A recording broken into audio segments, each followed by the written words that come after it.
Hi friends, welcome to my YouTube channel. നമ്മൾ ഈ കാണുന്ന ബോട്ടിംഗ് മാപ്പ് സാധാരണയായി voice call and video call ചെയ്യാനാണല്ലേ ഉപയോഗിക്കാറുള്ളത്. എന്നാൽ ഈ ബോട്ടിംഗ് മാപ്പ് ഉപയോഗിച്ചിട്ട് mobile recharge, utility bills, transport recharge ഒക്കെ ചെയ്യാനുള്ള സേവനം ഒളിഞ്ഞിരിപ്പുണ്ട്. അതിൽ മൊബൈൽ റീചാർജ് എങ്ങനെയാണ് ചെയ്യേണ്ടതെന്ന് ലൈവായിട്ട് ഞാൻ നിങ്ങൾക്ക് കാണിച്ചു തരാം.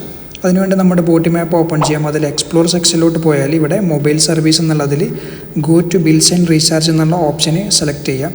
ആ ഒരു സമയത്ത് നമ്മുടെ ഏത് നെറ്റ്വർക്കാണ് യൂസ് ചെയ്യുന്നത് ഓട്ടോമാറ്റിക്കലി ഇവിടെ വരുന്നതായിരിക്കും. ഇപ്പോൾ ഇവിടെ എൻ്റെ മൊബൈൽ നമ്പർ കാര്യങ്ങളൊക്കെ വന്നിട്ടുണ്ട്. എത്തിസിലാത്ത സിമ്മാണ്. ഇനി അടുത്തതായിട്ട് നമുക്ക് എത്ര എമൗണ്ടാണ് റീചാർജ് ചെയ്യേണ്ടതെന്ന് സെലക്ട് ചെയ്ത് കൊടുക്കാം. ഞാൻ ഇതിൽ നിന്നും 10 ദിർഹംസ് സെലക്ട് ചെയ്യുന്നു. അതിനുശേഷം പേ എന്ന ബട്ടണിൽ ജസ്റ്റ് ഒന്ന് ക്ലിക്ക് ചെയ്യുകയാണ്. അടുത്തതായിട്ട് നമ്മുടെ പേയ്മെൻറ്റ് കൺഫർമേഷൻ ഇവിടെ വന്നിട്ടുണ്ട്. നമുക്കിവിടെ പേയ്മെൻറ്റ് മെത്തേഡായിട്ട് ബോട്ടിംഗ് പേ, ആപ്പിൾ പേ അല്ലെങ്കിൽ നമ്മുടെ ഡെബിറ്റ് കാർഡ് ഉപയോഗിച്ചിട്ടും പേ ചെയ്യാൻ വേണ്ടി സാധിക്കുന്നതാണ്. അതിനുവേണ്ടി നമ്മുടെ ഡെബിറ്റ് കാർഡിൻ്റെ ആ ഒരു ഡീറ്റെയിൽസൊക്കെ അവിടെ എൻ്റർ ചെയ്ത് കൊടുത്താൽ മാത്രം മതി. എന്നാൽ ഞാനിതിൽ നിന്നും സെലക്ട് ചെയ്യാൻ വേണ്ടി പോകുന്നത് നമ്മുടെ ആപ്പിൾ പേ ആണ്. ഞാൻ അതിനു വേണ്ടി ആപ്പിൾ പേ സെലക്ട് ചെയ്യുന്നു. അതിനുശേഷം പേ ബട്ടൺ ജസ്റ്റ് ഒന്ന് ക്ലിക്ക് ചെയ്യുകയാണ്. ഇപ്പോൾ ഇവിടെ എമൗണ്ട് കൺഫർമേഷൻ വന്നിട്ടുണ്ട് 10 ദിർഹംസ്. ഞാനത് എന്ത് ചെയ്യുന്നു, ഓക്കെ കൊടുക്കുകയാണ്. ഇപ്പോൾ എൻ്റെ അക്കൗണ്ടിൽ നിന്നും 10 ദിർഹംസ് ഡിഡക്റ്റ് ആയിട്ടുണ്ട്.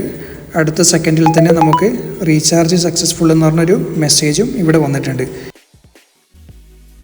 തൊട്ടടുത്തുള്ള ഓൾ ബില്ലേഴ്സ് എന്ന ഓപ്ഷൻ സെലക്ട് ചെയ്താൽ നമുക്ക് യൂട്ടിലിറ്റി ബില്ല് പേ ചെയ്യാനുള്ള ഓപ്ഷൻ, അതുപോലെ ട്രാൻസ്പോർട്ട് കാറ്റഗറിയിൽ നിലവിൽ ഏതൊക്കെ സേവനങ്ങളുടെ റീചാർജ് ചെയ്യാനുള്ള ഓപ്ഷനാണ് ഉള്ളതെന്ന് നമുക്ക് കാണുവാൻ വേണ്ടി സാധിക്കുന്നതാണ്.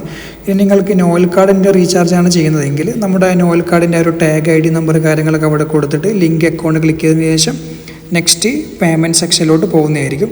അതുപോലെ തന്നെ നിങ്ങൾക്ക് സാലിക്കാണെങ്കിൽ ചെയ്യുന്നതെങ്കിലും സാലിക്കിൻ്റെ ഒരു ഡീറ്റെയിൽസൊക്കെ അവിടെ കൊടുത്തിട്ട് നെക്സ്റ്റ് പേജിലോട്ട് പോയിട്ട് റീചാർജ് ചെയ്യാൻ വേണ്ടി സാധിക്കുന്നതാണ്.